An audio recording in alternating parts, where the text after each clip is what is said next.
Hey everyone, do you guys know that there is this one particular vulnerability that is often ignored by a lot of people? It is very easy to find, and still I don't know why, but for some reason it is often ignored by a lot of people during their pen test or bug bounty journey. If you talk about the bounties rewarded for this particular vulnerability, it can go up to like three digits dollars and can go up to more than 4 digit US dollars. Okay, depending on its impact and everything. But generally, the impact is considered in between the medium severity, and it can go up to critical level vulnerability. If you talk about its impact, it can vary across simple access control bypass, but the maximum impact that we can get is sometimes complete account takeover vulnerability, right? So you can see that it's quite a big thing, but still not much people are talking about it, and it is still existing in today's modern world. So let us try to dive deep into our today's video's topic, which is going to cover this particular vulnerability, and then we'll understand that how we can look for them. But as always, before going to this video, if you haven't checked out my previous video, then go ahead and check it out. The link of the video is given in the description, as well as you can see it at the right side of the screen. And now, with that being said, let us get started.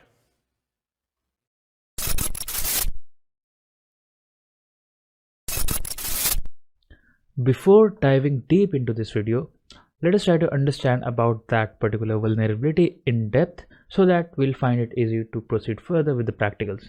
The vulnerability which I'm talking about over here is known as race condition vulnerability. Okay, and to understand this particular vulnerability, let us take a very simple example. So we all have used e-commerce application at one point in our life. Maybe we use it like frequently, right? For example, Amazon and Flipkart, etc. Right? Let's take an example that we have an e-commerce application where we have this option to add coupon to get some discounts. Okay, just for this example. Now normally what happens is that we want to buy a single product, or maybe we can buy a group of product. Okay, in that we'll just apply the coupon code, and then the coupon code gets accepted. After that, the discount is applied, and then the coupons become invalid, right? This is like the general process. But think about what is actually happening in the backend. Okay, so in the backend, once you are giving the coupon, first thing that backend is checking if whether this coupon has been already expired or not. If not, then it's going to redeem that coupon, like use the coupon, and then it's going to make it invalid. So the next time you're going to use the same coupon, you will get that this coupon has been expired, or it has been used already, or it's not working anymore, things like that, right? Now think for a second that we have a coupon that is not yet expired, but how about we use the same coupon on like 3-4 products at the same time. Okay, so at the same time you are applying the same coupon on like 3 products. Okay, so if the application is vulnerable over here, this application will get confused, because since you have applied the coupon at the same time, it will think that the coupon is not yet expired, right? Because since you have using it at the same time, so application has not yet invalidated that. So what is going to happen now is that all of your coupon, or all of the coupon on the products, are going to be applied, and then the coupon will become invalid. So in this scenario, suppose that the coupon can be only used at a one product. Over here you are able to use it on more than 3 products or 3 products, right? So this is what you call race condition vulnerability. So if it basically occurs when an application is working synchronously. Okay, so the application is expecting that you are using you'll be using the one coupon at one product, but if you're able to use the same coupon on multiple products at the same time, and if all of the requests are getting sent at exactly same time, then the application might get confused and can result in a race condition vulnerability, allowing you to have the same coupon for multiple products. And from this example itself, you can understand the impact of it. It can be like very much severe for the business. Okay, now to find race condition vulnerability, what we actually do is we look for things which are like generally restricted. For example, one is this coupon example, right? And another one is like, let's say that you are a local user or a user with free trial and you don't have much access to, or let's say limited access to create something. For example, let's say in an application you can create only 3 or 4 sub users if you are a normal user, and if you are an admin user then you can create more than that. But if the application is actually vulnerable over here, you will be able to create more than the given limit without having the actual permission. Okay, like for example, a local user who is supposed to create only 3 accounts will be able to create 4 or 10 or 100 accounts because of this race condition vulnerability. So I hope right now you all have understood that what race condition vulnerability is, and let me show you a nice and interesting demonstration of race condition on a real world application. And also this particular vulnerability is found by me on one of the private pen tests for a client. Okay, so let's dive deep into it and let's try to understand how we can find it practically. So now let us try to go ahead and understand that how we can find race condition vulnerabilities on real world application. For that, I have created a very small lab in which I'm going to demonstrate the exact vulnerability which I was able to find while doing pen test for one of the private clients. So let me show you that. Okay, and trust me that you will be very amazed to see that how easy it was to discover, yet how much impact it was holding. Okay, so right now let's quickly go to portal.bpractical.tech where I have hosted this particular lab. So let me go ahead and type portal.bpractical.tech right over here, and also I will be leaving this lab for about 2 or 3 days from now, so you can go ahead and test out your race condition finding skills and let me know if you're able to find it or not in the comment box. Okay, so right now we have this application right over here, and you can see that we need to log in into this application. So I'm going to log in as a local user, and obviously the local user will not have that much privilege.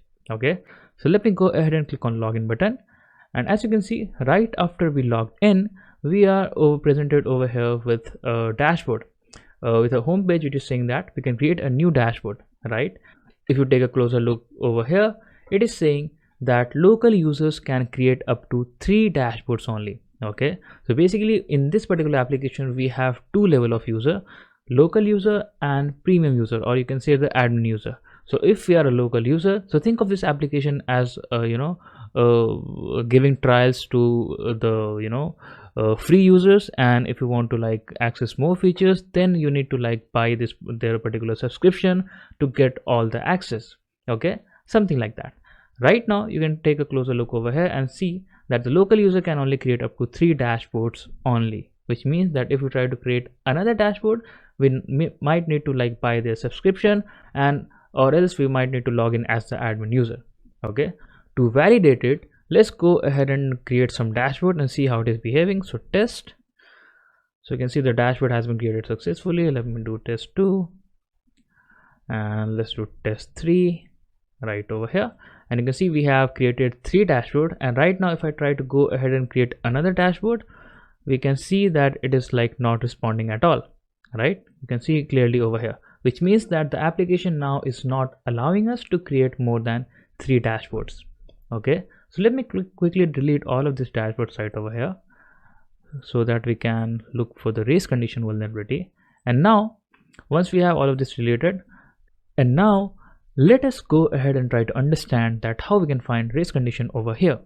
Okay, so what we need to do is we need to intercept this request of this creating dashboard, and let's try to send this to repeater. So I'm just going to turn on my intercept right now. Let's click on create dashboard, and I'll be like sending this to repeater. Okay, and you can clearly see over here that one dashboard has been created. Let me just quickly delete it. So right now what we are doing is over here we are sending the requests one by one, right? So if you take a closer look, I am like sending the request to create a dashboard one by one. Only if the dashboard is created, then I'm going to create another dashboard, right? But over here, as I've told you before, what we'll do over here is to find the race condition vulnerability. We will be sending multiple requests of creating dashboards parallelly. Okay, and if the application is actually vulnerable, we should be able to bypass this particular control and be able to create more than 3 dashboards, which can clearly result in access control bypass. Okay, so what I'm going to do right now is like let's send this to repeater again like 3-4 times. So you can see we have 3 requests over here. Let's do 5 times. Okay, so we have now 5 request body to create the dashboard, and for every one of them, let me just change the name. So test 4 is here. Let's set this to like maybe test 5, or let's do one thing. Let's start with test 1. Okay, and the other one we have test 2, test 3, test 4 we have over here, and finally for the request tab 5, let's send this to test 5. Okay, and now we are going to send the requests parallelly. Okay, so we are going to merge all of this request body into a group, and then we'll send all of these requests directly at the same time. So let's try to do that. So do a right click on either one of this, and you can click on this add tab to group and create tab group. Okay, and then we'll be selecting all of this request body that we have, and let's change the name to, let's say, race. Okay, let's click on create button, and right over here you can see that it has been added in a group, right? And now the last thing which I'm going to do is to send the request parallelly. So if I click on this particular drop down button, you can clearly see that we have this option over here that's going to send the group in parallel. Okay, so all of this request is going to be sent at the same time, which can trick the application into believing that the user has sent it the request single time or synchronously. Okay, in that scenario it will allow us to create more than 3 dashboards. Let's click on send group in parallels, and let me click on this send button right over here, and you can clearly see we've got success for request tab 5. For 4 we also got success. For request tab 3 same with 2, and same with 1. So now we should be able to see at least 5 dashboard onto our main page. So let me do a quick refresh over here right now, and as you can see we have right over here 6 dashboards. So I think we might have created some other dashboard in the beginning. So right now we have 6 dashboard onto our application. You can see test, and apart from that we have test 1, test 2, test 3, test 4, and test 5, right? So right now over here we were successfully able to bypass the access control restriction, which means that we were able to create more than 3 dashboards, which is a clear indication that we were able to find a flaw into that application. You see how easy it was to find, and the impact is also quite good, right? Yet many people often ignore this kind of vulnerabilities while doing bug bounty or in their pen testing journey.